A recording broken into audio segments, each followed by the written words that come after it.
भरधाव वेगाने धावणाऱ्या विना क्रमांकाच्या हायवाने रस्ता ओलांडणाऱ्या दोन शाळकरी विद्यार्थिनींना जोरदार धडक दिली, ज्यात 7 वर्षांच्या आरुषीचा जागीच मृत्यू झाला। हा अपघात इतका भयंकर होता की आरुषीचे कमरेखालील अर्धे शरीर हे हायवाच्या चाकाखाली तर अर्धे शरीर हे दुसरीकडे पडलं होतं। या अपघातात आरुषीची 16 वर्षाची मोठी बहीण देखील गंभीर जखमी झाली।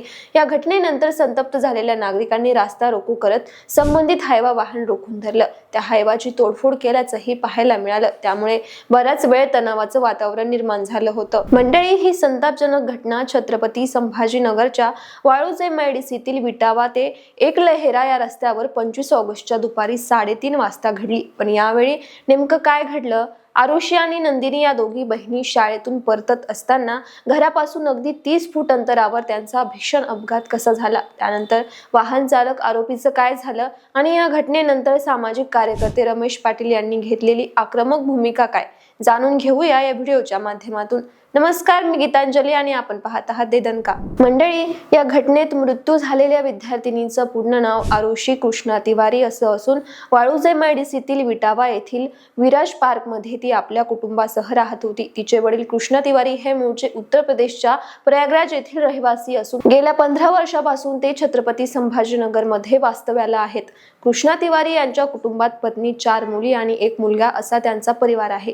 आरुषी विटावा येथील ग्लोबल किड्स वर्ल्ड इंग्रजी या शाळेत शिकत होती, तर तिची मोठी बहीण नंदिनी तिवारी ही दुसऱ्या एका शाळेत शिक्षण घेते। 25 ऑगस्टच्या मंगळवारी दुपारी शाळा सुटल्यानंतर या दोघी बहिणी शाळेच्या बसने घरी येत होत्या। घराजवळून 30 फूट अंतरावर विटावा ते एकलहेरा या रस्त्यावर त्यांची बस नेहमीप्रमाणे थांबते। दोघी बहिणी त्या बसमधून उतरतात आणि आपल्या घराकडे जातात। मंगळवारी दुपारी देखील 3:30च्या दरम्यान बस थांबल्यानंतर त्या बसमधून उतरल्या आणि त्यानंतर बसच्या मागील बाजूने रस्ता ओलांडत असताना भरधाव वेगाने येत असलेल्या हायवाने त्यांना जोरदार धडक दिली। महत्त्वाचं म्हणजे हा हायवा बिना नंबरचा होता, त्यामुळे वाळूची अवैध वाहतूक होत असल्याचं सांगितलं जात आहे। दरम्यान या हायवाची धडक बसताच आरुषी थेट टायराखाली गेली, ज्या तिच्या शरीराचे थेट 2 तुकडे झाले। कमरेखालील अर्ध शरीर हे चाकाखाली तर वरील अर्ध शरीर हे दुसरीकडे पडलं होतं। या अपघातात आरुषीची मोठी बहीण नंदिनी देखील गंभीर जखमी झाली।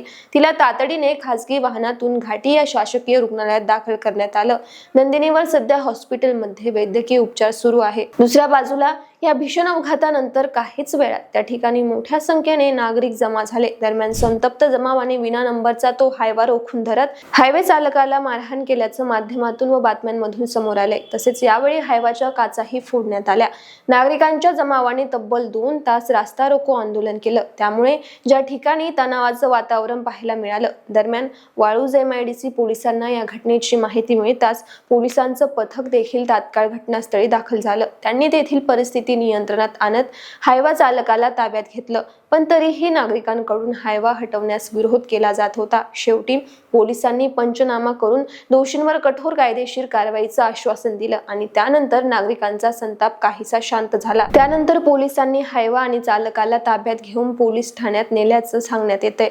तर या अपघातानंतर 15 ते 20 वाहतूकदार व त्यांच्याशी संबंधित लोकांनी तडजोडीसाठी पोलीस ठाण्यात धाव घेतल्याची चर्चा होतीये। बाकी आपल्या मुलींच्या भीषण अपघाताची माहिती मिळताच तिवारी दाम्पत्य घटनास्थळी आलं होतं। त्यावेळी कृष्णा तिवारी आणि त्यांच्या पत्नीचा आक्रोश काळीज चिरणारा होता।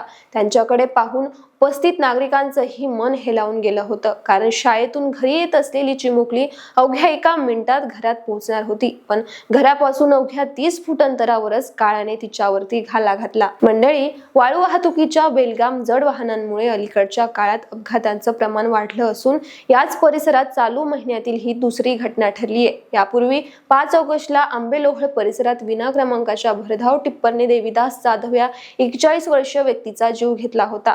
पोलिसांना तो टिप्पर अजूनही सापडलेला नाही, त्यामुळे या दोन्ही घटनांच्या पार्श्वभूमीवर आता अवैध वाळू वाहतूक आणि विना नंबर प्लेटची टिप्पर हायवा सारखी वाहन चर्चेत आली असून प्रशासनाने यांच्यावर वेळीच कारवाई केली नाही तर अशा अपघातांमध्ये आणखी वाढ होऊन निष्पाप व्यक्तींचे जीव जात राहतील, अशा संतापजनक प्रतिक्रिया आता ऐकायला मिळत आहे। तर वाळूज MIDC परिसरातील भीषण अपघातासंदर्भात शहरातील सामाजिक कार्यकर्ते रमेश पाटील चांगलेच आक्रमक झाले। त्यांनी गंगापूरचे स्थानिक भाजप आमदार प्रशांत बंब, स्थानिक तहसीलदार आणि RTO ऑफिसर अशा तिघांनाही कॉल करून जाब विचारला। वाळूचे अवैध धंदे कधी बंद करणार? या ठिकाणी जर तुमचे लेकरं असते तर असा थेट सवाल रमेश पाटील यांनी उपस्थित केला.